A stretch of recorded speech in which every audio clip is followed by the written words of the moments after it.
On September 27, 2015, two developers from Supermassive Games, Tom Heaton, the design director, and Jess Harris, one of the producers, made a developer Q&A stream and announced that Until Dawn would very soon have a new special additional content, which later turned out to be a Halloween hunt starting a day later.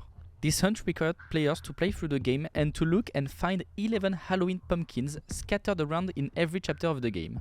A special menu appearing when launching the game will indicate players that once found, they could tweet their findings to Supermassive Games socials using the hashtag UntilDawnPumpkin. Winners were then picked and won a special box signed by the Until Dawn development team, aside with pictures, documents about Blackwood Pines and other stuff, being the rarest collector item for Until Dawn so far.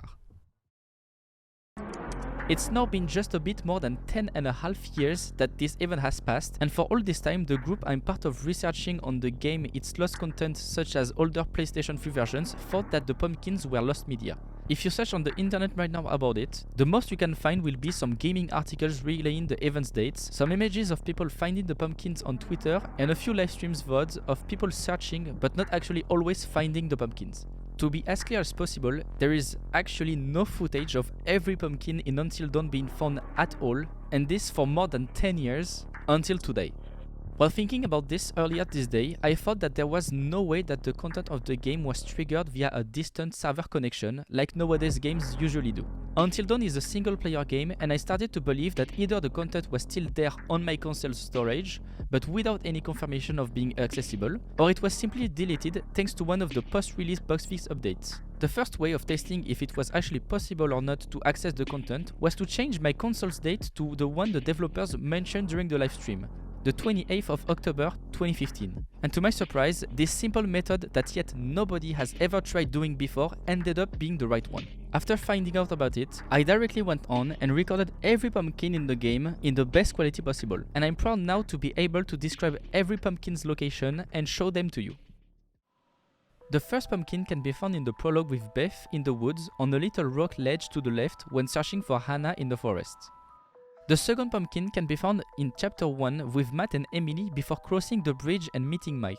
You will have to pan the camera to the right with right stick to be able to see it because the original camera traveling shot will not directly show it.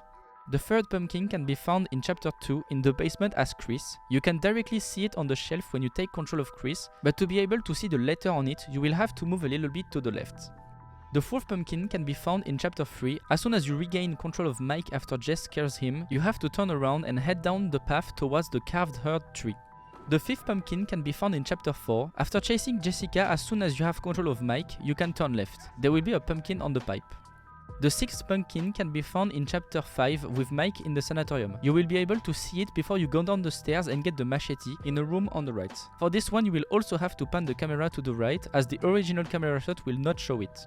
The seventh pumpkin can be found in chapter 6 with Ash and Chris in the basement, in the room where the projector shows the prank video. You'll have to go a bit further back in the room and will be able to see the pumpkin on the shelf. The 8th pumpkin can be found in the mines with Emily in chapter 7, up in the crook of a beam as you cross the bridge to turn the elevator's power back on. The 9th pumpkin can be seen in the mines in chapter 8 still as Emily after you meet with the stranger and drop down on a barrel to the right. The 10th pumpkin can be found as Ashley in chapter 9 to the left of the trapdoor with the Wendigo in it. You can also find this one with Chris if you separated a bit earlier in the game. The 11th and last pumpkin can be found in chapter 10 with Sam. When she climbs out the water and walks a little bit, you will find the pumpkin on the left between some rocks. All of those pumpkins will spell the name of Supermassive Games' next Until Dawn VR game, Wrath of Blood. Quite a nice way of teasing the game, to be honest. To conclude, if you want to also experience this sort of little content update on your console, you're totally free to change the date to the 28th of October 2015, and everyone is able to do it. On my side, I was playing on the PS5 with the non-extended disc version on patch 1.03.